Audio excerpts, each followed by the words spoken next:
अपने राज्य के लिए एक बहुत खुशी की बात है कि कल ही जो भारत नेट फेज़ 2 परियोजना है उसके तहत उत्तराखंड के लिए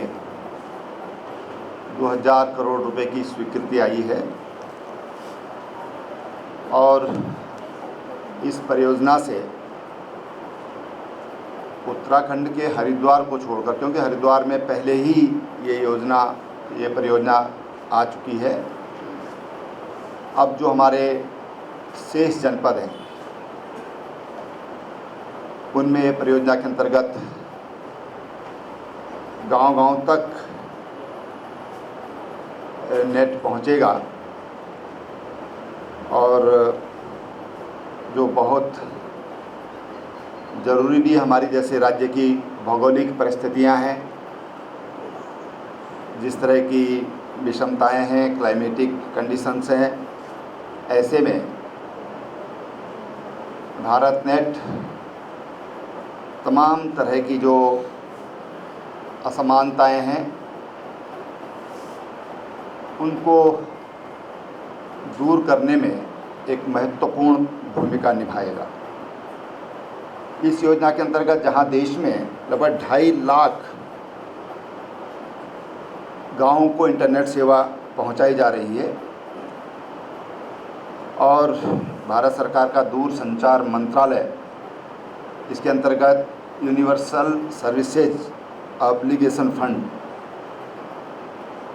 के द्वारा यह परियोजना वित्त पोषित है तथा ब्रॉडबैंड नेटवर्क लिमिटेड द्वारा इसको 2 चरणों में क्रियान्वित किया जा रहा है। उत्तराखंड में भारत नेट का ये फेज 1 परियोजना का कार्य ये BBNL द्वारा स्वयं विभिन्न संस्थाओं जैसे BSNL व अन्य कंपनियों के माध्यम से कराया जा रहा है।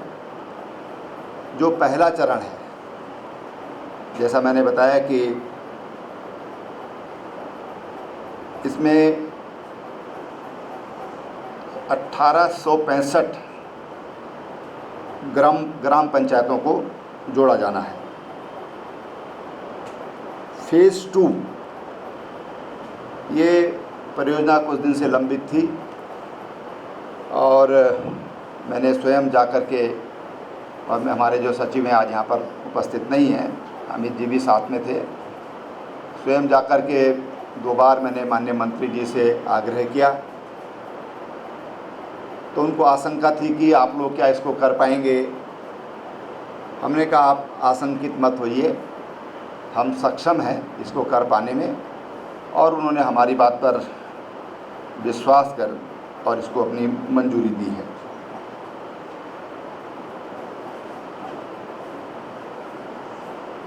इसमें ये स्टेट मॉडल होगा ये, और इसमें मैंने जैसे बताया कि 2000 करोड़ रुपए की लागत इसमें आएगी और इसको ITDA जो हमारा विभाग है उसके द्वारा संपन्न किया जाएगा। इसमें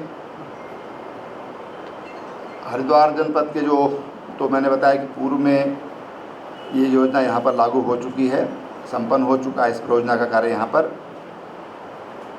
और अब 5991 ग्राम पंचायतों में उत्तराखंड की लगभग 7500 गांव सभाएं यहाँ पर हैं। उनमें से 5991 गांव पंचायतों में इसे पहुंचाया जाएगा। और साथ ही जो हमारी दूर संचार की सेवाएं हैं उनको भी दुरुस्त किया जाएगा। इससे जो राज्य की सभी गांव सभाएं हैं, गांव पंचायतें हैं, उन तक इंटरनेट का विकास होगा। और मैं समझता हूं कि इससे एक नई संचार क्रांति राज्य में आएगी। भारत नेट 2.0 परियोजना के उपरांत राज्य में ई-गवर्नेंस, जैसा कि हमारा विशेष ध्यान है इस ओर, ई कैबिनेट की हमने शुरुआत की और अब सचिवालय के अंदर 16 विभाग हमारे अभी सचिवालय के अंदर भी ई ऑफिस हो चुके हैं और अन्य में भी ये काम चल रहा है। तो हमारी कोशिश है कि पहले ई मंत्रिमंडल फिर ई ऑफिस सचिवालय के अंदर ये हमारे हो जाएंगे। देहरादून ज़िले में भी सभी तहसीलों को जिला मुख्यालय हमारा उससे संपन्न हो चुका है। वहाँ पर अब कोई नए कागज़ की फ़ाइल की ज़रूरत नहीं है और सभी तहसीलों को भी उससे जोड़ने का काम चल रहा है।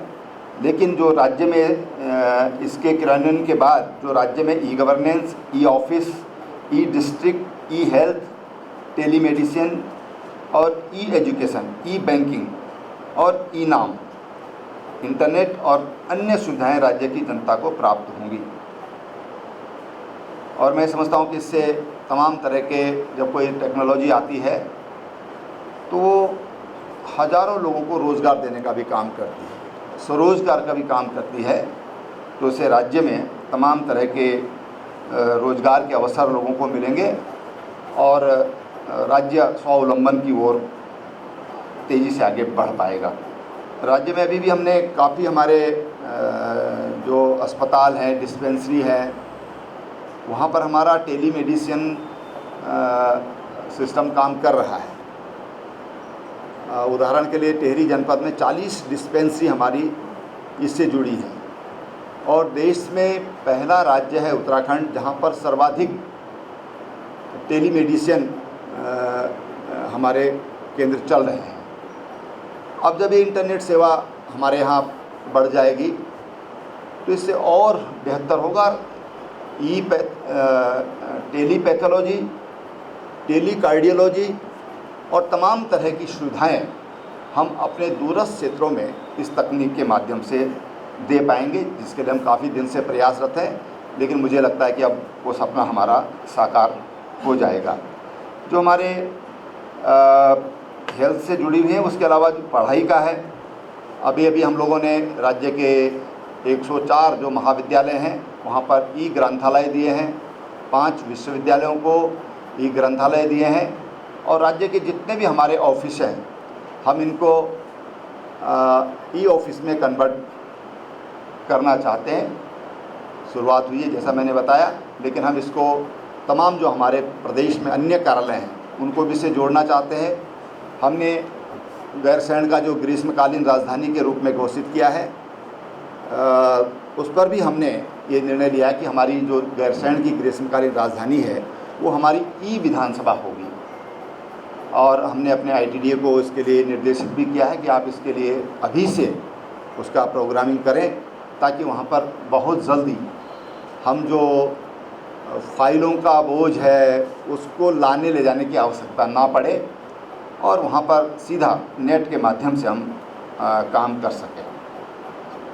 ITDA उस दिशा में काम कर रहा है। कुछ इन लोगों ने उसमें बताएंगे कुछ क्या क्या प्रोग्रेस इन लोगों ने उसमें किया है। जो अभी जो राज्य में जो हम लोग इसका उपयोग कर पा रहे हैं और जो हमारे ITDA ने जो एक महत्वपूर्ण काम किए हैं, CM डैशबोर्ड। और CM डैशबोर्ड ये अपने आप में एक देश का अकेला ही डैशबोर्ड है जो आउटकम बेस्ड है और वो हमने राज्य में लागू किया है। स्टेट डाटा सेंटर जिसमें सभी विभागों के जो डाटा है उसको संरक्षित किया जा सकता है। ड्रोन के क्षेत्र में काफ़ी प्रगति राज्य में हुई है और इसमें 2 बार हम लोगों ने ड्रोन फेस्टिवल भी किए हैं और तमाम जो ड्रोन पायलट्स हैं वो उत्तराखंड में आ रहे हैं।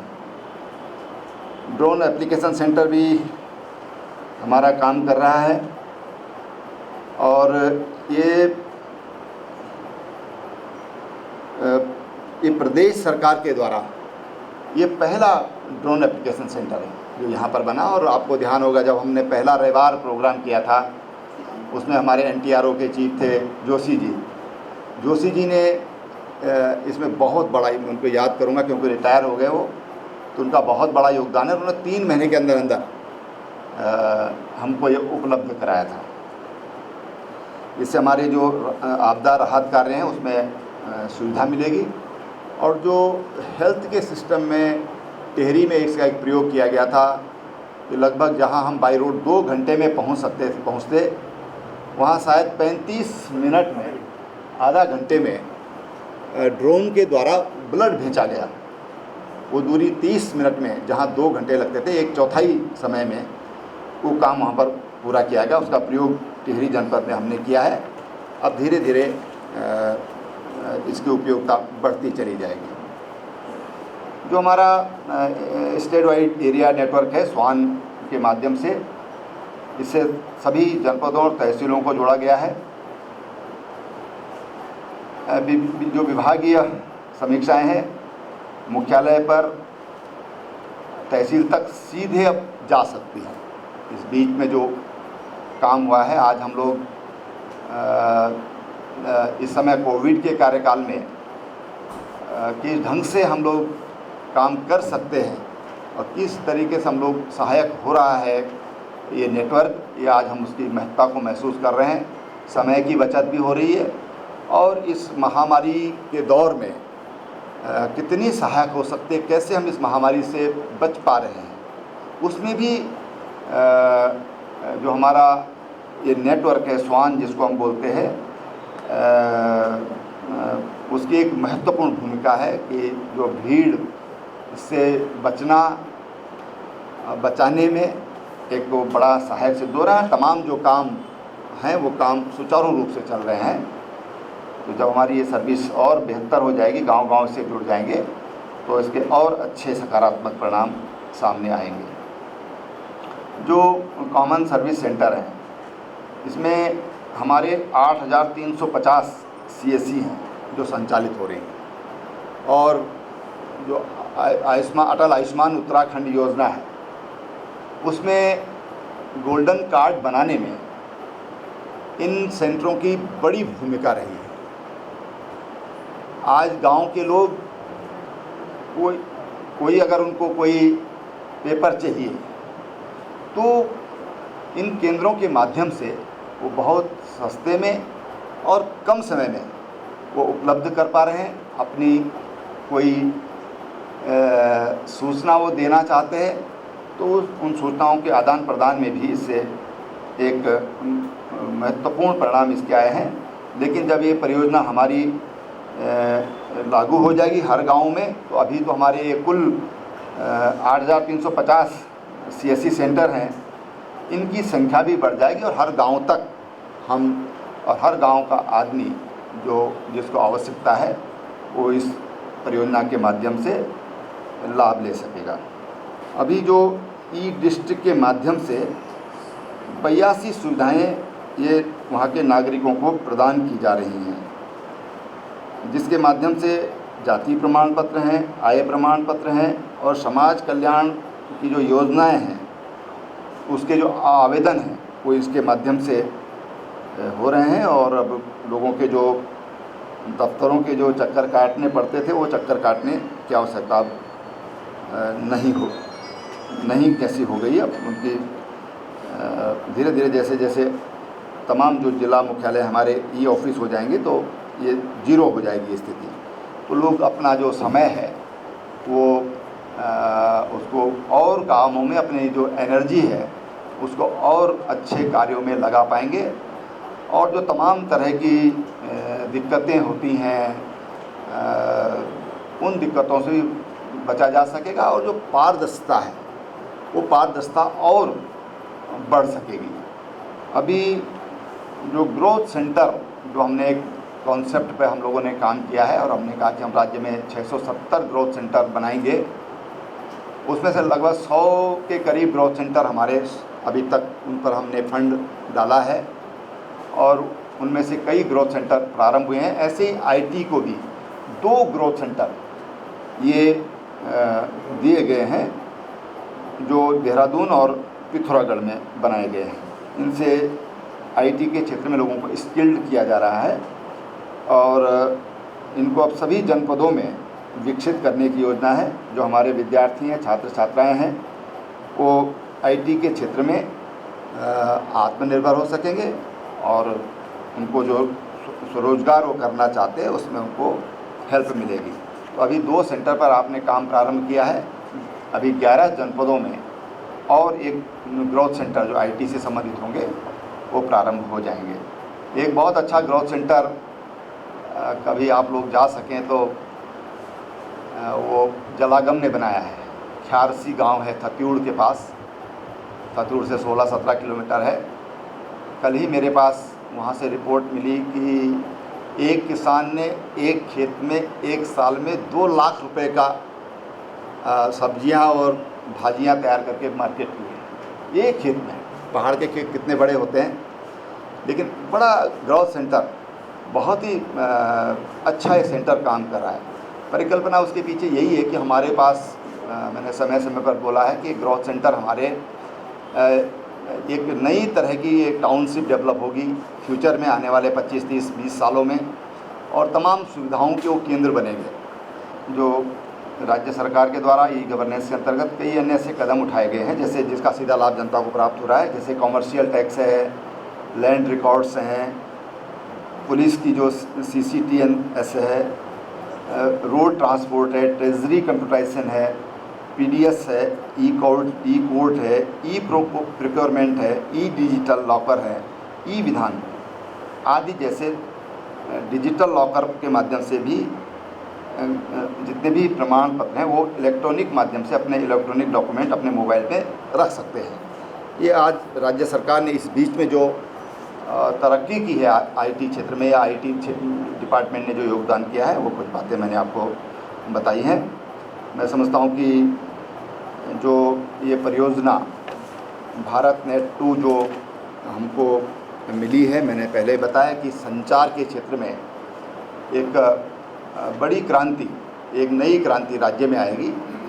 और मुझे याद है जब हम राज्य निर्माण की लड़ाई लड़ रहे थे तो हम ये सोचते थे कि इस पर्वतीय राज्य में इतनी भौगोलिक असमानता है, इसको कैसे पाटा जा सकता है।